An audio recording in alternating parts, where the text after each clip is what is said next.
you may or may not know that tone is a function of the higher partials. So like E, that sound has more higher partials than this sound. Oh. So what happens when a higher partial dies away and then comes back is you get a change in the tone. Mm-hmm. So a better instruction is to listen for the tone of the unison. If it changes, it's not clean. Third string muted. Go sharp any which way. Pull down until you like it. And the single string test sounds the same to me.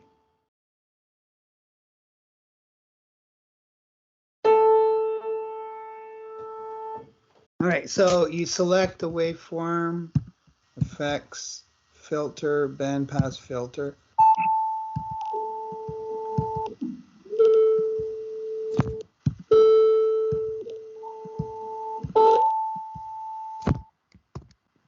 Third, go up a fifth from that.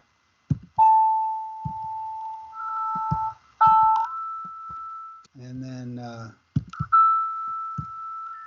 back to the octave.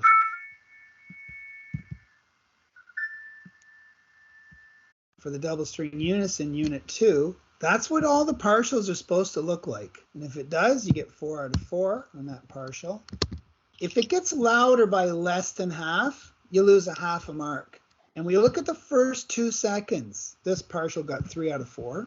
And then for 2 seconds here, we're looking at half a mark, and a full mark. So that's a 2. And then the last one here, it looks like 2 halves maybe, let's say 3. So 75%, this unison would fail. What I would do is what's called the pair compare test. I think it's in the ear training course.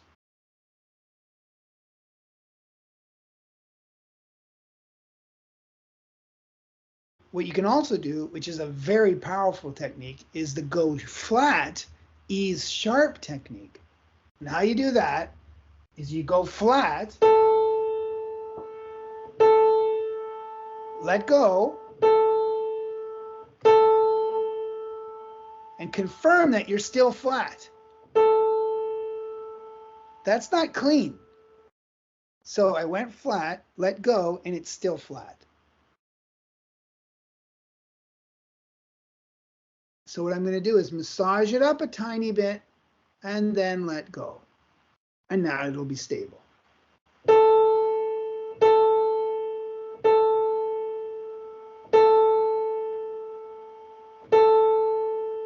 Now it's better. I let go. I didn't hear anything. Whack the heck out of it. And it sounds stable.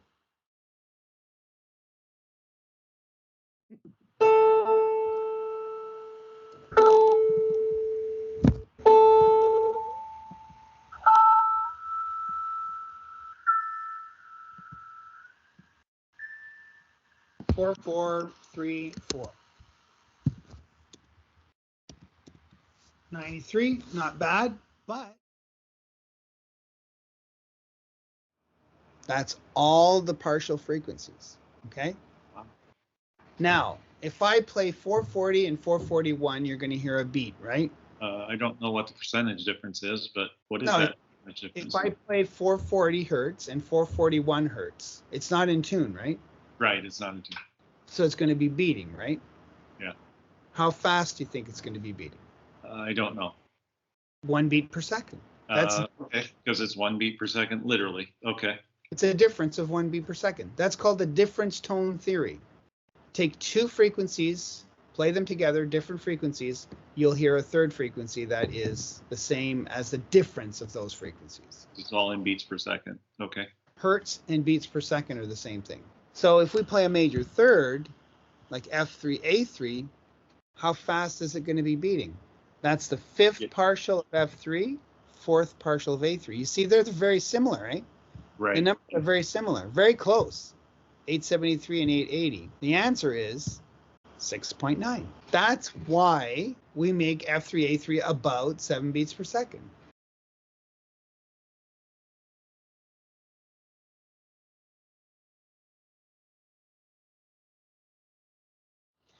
All right, so now let's look at the major 6. The major 6, F3, D4, has a coincident partial also at A5. That's the fifth partial of F3 and the third partial of D4. Calculate the frequency difference between those two coincident partials, you get 7.9. Okay? Yeah. And if you look at all the major 6, this is what you get. If we look at G3B3, for example, now the question is there a 6 that beats the same speed? Which one of these 6 beats the same speed? The 7.9. Yeah. 7.9 is the 6th above F3, which is F3D4. Those are very, very close. How far apart are they? 1.87%. So even if we could tune that F3D4 to the exact speed, we wouldn't hear the difference. You play 7.8 and 7.9, your ear is going to think they're the same speed.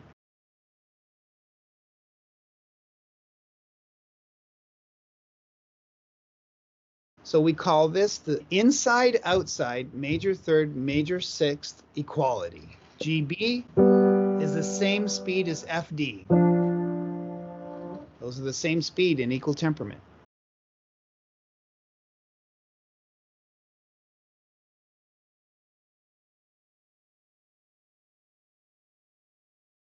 The main thing though we have to pick out is that the fact that these are different speeds means that, well, not just different, in fact, wide.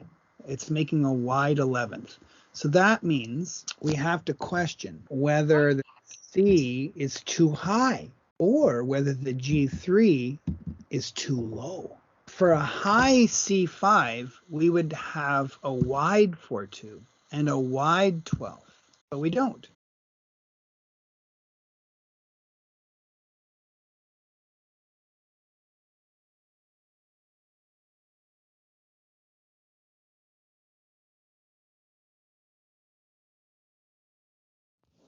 Now, in order for you to go looking for this problem, you need to be able to either hear these are different, or you need to be able to hear that this is beating. And now the trick for that is these are very fast beats. It's hard to even know. Like you saw me, I had trouble figuring out what the coincident partial was. It's hard to even know what to listen for when you're listening to the 11th. The trick I use is to play the checks, but only for the purpose of trying to figure out where the coincident partial is.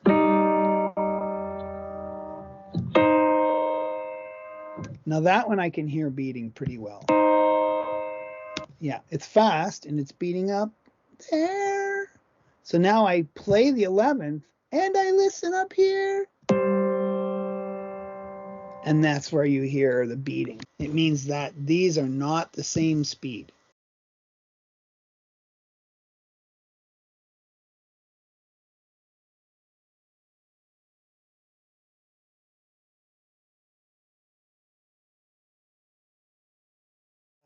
These beat speeds are too fast to be able to set or tune, but they're not too fast for us to be able to tell which one is faster.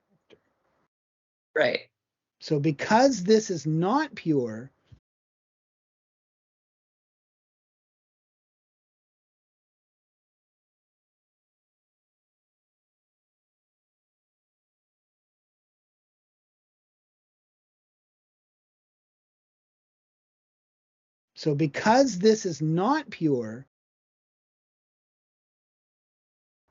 then we can take a guess which one is faster, get size of the 11th, and then go looking for permission to fix it.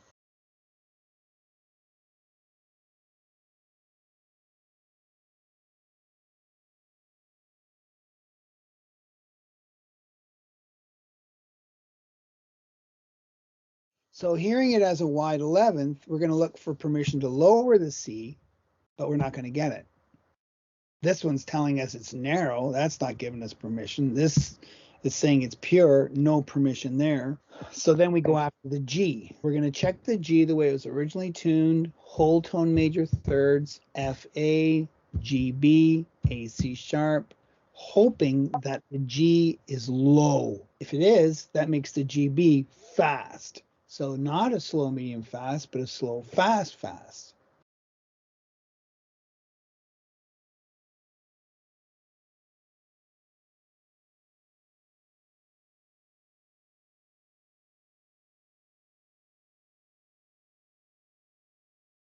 And if you get that, tweak up the G and you're done.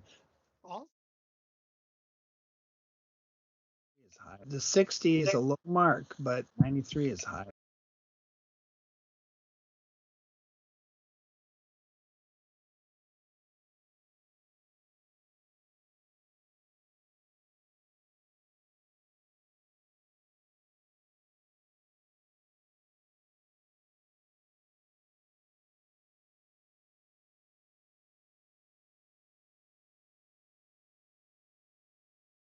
You can look at this and say, oh, how did I mess up on that interval? But I'm telling you, more people are going to be noticing unisons than an interval.